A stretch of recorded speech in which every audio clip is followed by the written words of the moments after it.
Well, the first question I have to ask you is about the new single because is it coming out tomorrow? Am I really thinking it's coming out tomorrow? Louise? Not in the UK. In the US it is. Okay.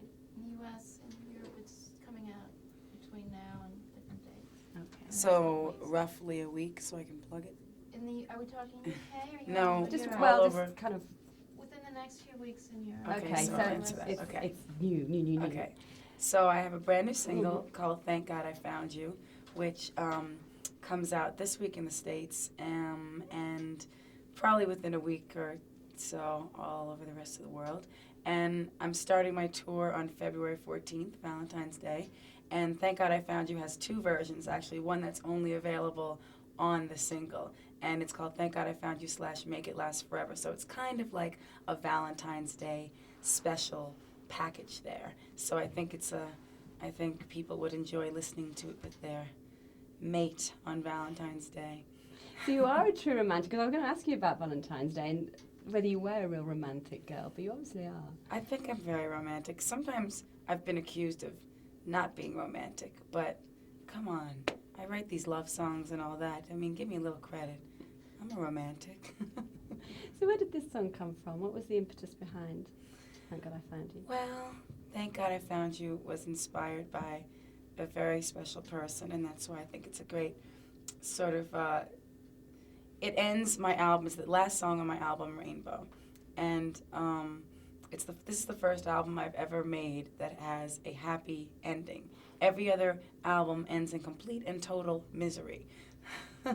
For some reason, I don't know, I didn't consciously do it, but I always had a sad song at the end of the album.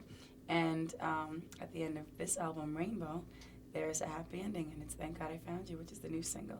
And I think that definitely starting the tour on Valentine's Day is kind of symbolic of that whole thing and the whole hopefulness and happiness of the song in terms of love and gratitude and all that sort of thing, all the mushy stuff. And it's a very direct message. I mean, thank God I found you. I mean, there's no... Right. You Yeah, know. it's pretty basic.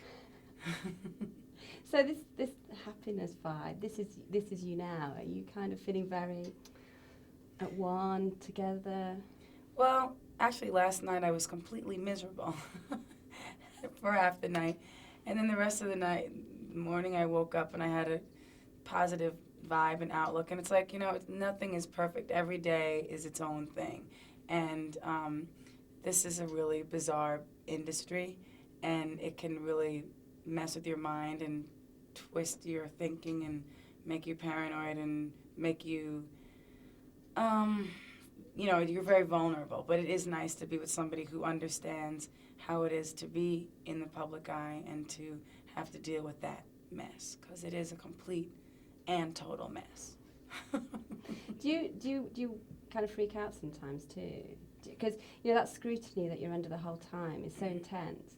The singing's one thing, but there's a whole load of other stuff that you couldn't probably even imagine when you started out. No, I've known I wanted to be a singer since I knew that there was such a thing as growing up and having an occupation, which is basically since I was 4. My mother was an opera singer and a vocal coach, and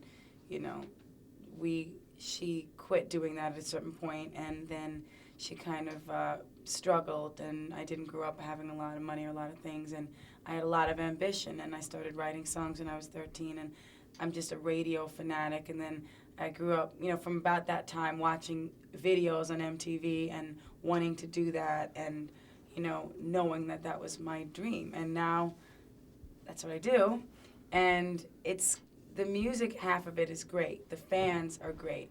That feeling of acceptance that you get on stage, and the warm feeling you get when you meet your fans who are really and truly people who admire your work is something that's hard to even explain. It's such a high.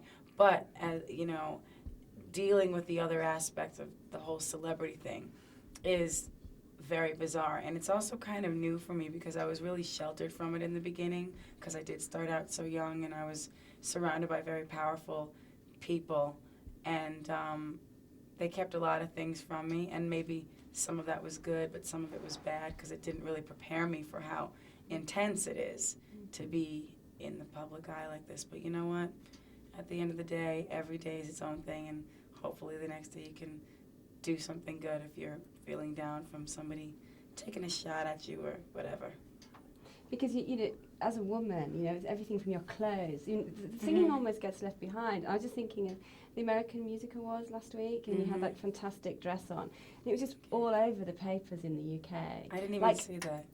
And what were they Oh, and it was actually very nice. Actually, nobody was saying anything horrible, but it was kind of in you your know, face. They really like you know. I haven't even seen a picture of it.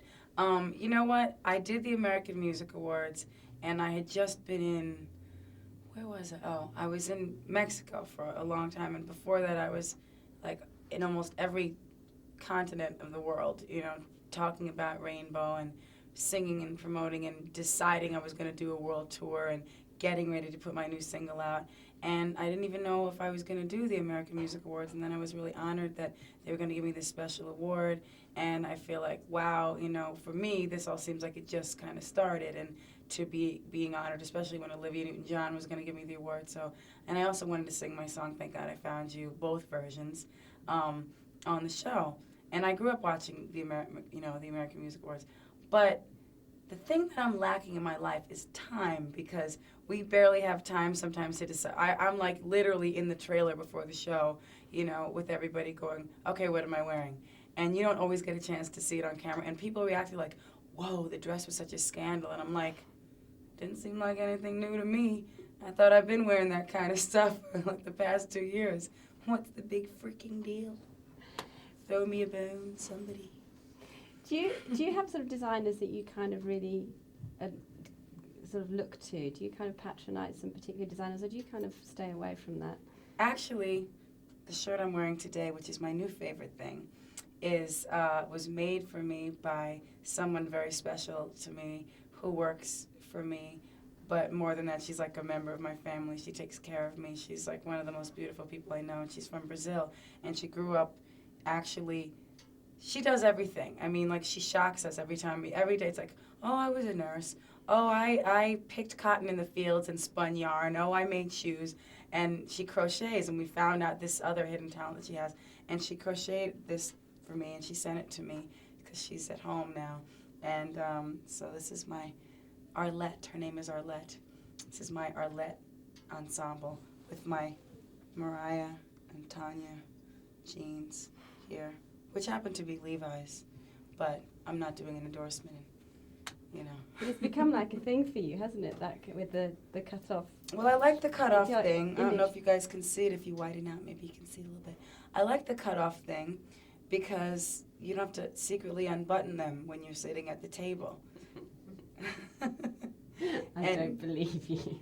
No, but girls do that. I ain't gonna lie. I've done it many times. And you know what? It's much better to just feel like you don't have to do that.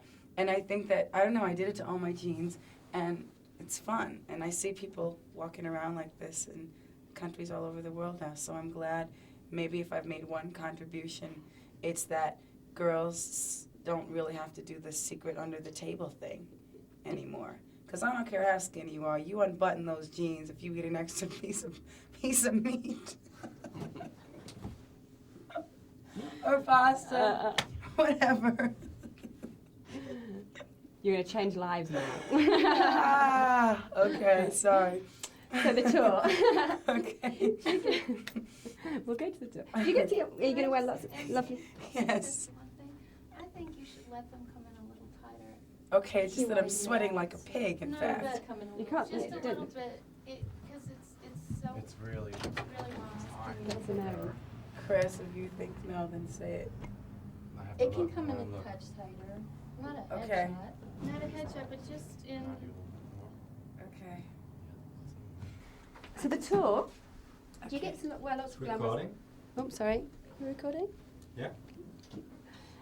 Are you going to get to wear lots and lots of glamorous clothes on the tour? I'm going to get to wear whatever I want on the tour, and I don't care what anybody says. No, we're putting it together now. We're doing glam, we're doing, how do I explain it? What's the opposite of glam? Grunge. We're not doing grunge. We're doing kitsch, we're doing glam, we're doing fun. We're doing things that I don't want to give away yet and let you know about because they pertain to very important elements of this show. One of them being my evil nemesis, Bianca, who is actually British, and she will be hosting the show. I didn't want her to be involved with this whole thing, but she is, so now I kind of have to deal with it, and it's sort of like whatever she says goes. So we're putting the whole thing together as we go, but it's got a sense of humor, and not many people put together a world tour in a month, so your guess is as good as mine. But the main thing is I want my fans to have a good time. I'm going to sing the songs that they want to hear, hopefully, and some songs that I just feel like singing from the new album that they may or may not know, but I'm pretty good about doing the songs that the fans, you know, Fantasy, Hero, the songs that, you know, people, Heartbreaker, you know, the hits, they like to hear the hits, but also some of my real fans request, like, some of the more obscure songs, but it's going to be about the music, but it's also going to be about having fun and showing all the different aspects of my wacky personality that really needs to be put under control right now because I'm getting into my silly zone. Why is the evil Bianca British, Mariah? She's not British because of any other reason. I don't know. We created the character, Bianca, in the video Heartbreaker. That's who she is. For everybody out there who's like, what in the Sam Hill is she talking about? She's the girl that I fight against in the Heartbreaker video. And we wanted her to be just sort of really the extreme opposite of the way that I am. And we wanted her to have some sort of an accent. And I don't know why I just started, well, actually I have a friend who's British, and she somewhat inspired that. And then I met a stewardess on a plane who had a similar hairdo to Bianca, and she was giving me little tips and things about how to speak and what to say. And actually, I haven't been speaking like Bianca recently, so I need to brush up on it. But Bianca's whole thing is she actually slips in and out of her accent because she's a complete fraud. So it also works. But she's only British because I just started spiraling into a British thing for some reason. And the stewardess was very, very inspirational. And so was my British friend who is actually a journalist. So I think she might be interviewing me for this as well. Does all this come out of your acting training as well, all this kind of, these characters and stuff? Was that inspired by? You know, I've always done characters my entire life. When I was a little girl, I would do different accents, like my friend's parents. It's sort of hard to, it doesn't really translate in other cultures because they might not hear the subtleties. But, I mean, I've always been doing Southern accents since I was a little girl. I used to talk like a Southern belle to my mama. Or I had a grandmother who talked like that. And she was, you know, girl, that top ain't fitting right on you. You need to go put on an undershirt, throw something else on top of it. And I would always just sort of imitate people and things that I heard and pick up different voices. My friend's mother from Queens, she talked like this. You know, she had a freaking attitude. But what do I care? You know what I'm saying? She's freaking from New York. She's allowed. So I've always had this kind of wackiness, but when I first came out, everybody was like, be really, really calm and just only answer in 3-word sentences and be really afraid of the press because they're going to hate you and rip you to shreds, which is somewhat true, and they still do sometimes. But you know what? At least if they hate me now, they're hating me for who I really am, as opposed to hating me for being, you know, someone that I'm not. But the acting training, working with my coach, Sheila Gray, has helped me in terms of feeling more confident to be myself and letting that stuff come out. Because All That Glitters is coming out this year. I hope so. It's supposed to come out Christmas of 2000. We're supposed to start, which is why I have to cut my tour short. Not that I'm cutting it short, but I'm not going to as many places as I want to, especially as many warm places, because I really like to be on the beach whenever I can. But we're supposed to start pre-production and all that stuff very, very soon and get into casting and everything because it hasn't been cast or anything yet. But it's supposed to start filming in May, And so it's doubtful that it will get out for Christmas unless it were rushed. So it'll probably be spring of 2001. But you never know. You never, ever know. It's possible that it would come out for Christmas. I've actually been working on the soundtrack because I'm also writing and producing 6 songs for it. And the movie is called All That Glitters, and it takes place in 1981. And I've been working with some people that, like, I've admired since I was a little kid. And it's going to be an authentic kind of 80s sounding soundtrack, but also the 2001, the 21st century version. So we'll see. Was it a tough role? Did you find it a challenging role? We haven't started filming Oh, I yet. thought you actually. All right, I'm going to No. keep you confused. I thought you'd. No, but actually I've been working with the screenwriter Kate Lanier and Sheila Gray, who's my acting coach, and we sort of created the story together. And now the director, Vonnie Curtis Hall, is coming and doing his draft, so hopefully he won't completely and totally change everything we did.